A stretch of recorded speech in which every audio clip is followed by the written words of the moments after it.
So mom using verbal methods to trigger me, and she knows all the triggers because she's used them all her life. She was using them on my dad and my brother and my sister our whole lives. So she knows how to poke at the sore to get a reaction, and so other people can't see it. When there's been lifelong abuse in a family, other people don't know what those wounds are. So just a gesture or a grimace or a word, a statement can trigger someone because it pokes at a sore that's been poked at the whole life intentionally.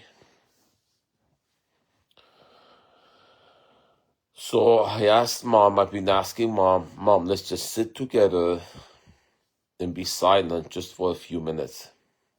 And then she complied. She complies sometimes. And then she puts her both hands on her face because the emotional pain is allowed to surface when she's not yelling or abusing verbally. When there's silence allows you to look at it, to feel it. And then she started crying. The emotion came out, and then we did those videos about the genocide. So that's what it is.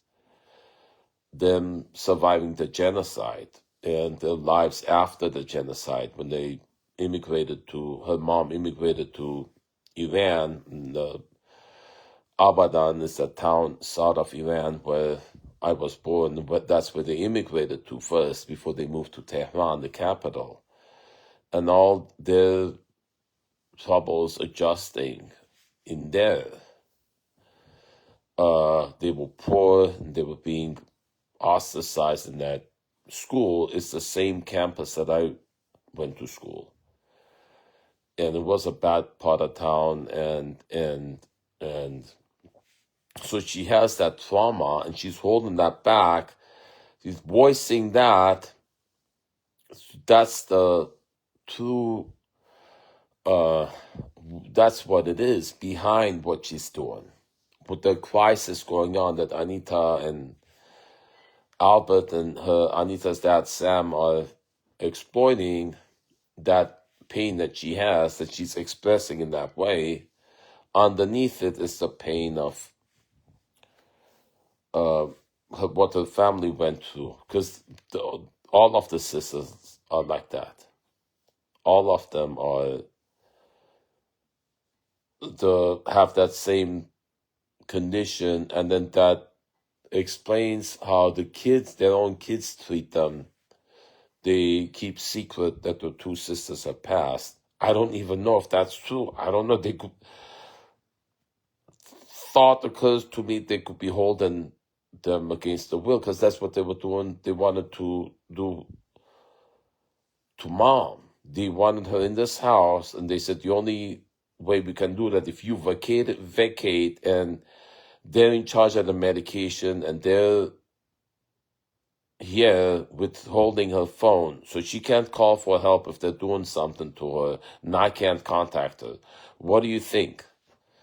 I was thinking palliative care. I don't know what's going on. They're so secretive. I think something worse is going on, and that's why they're isolating everybody. No one's talking. It didn't used to be like that.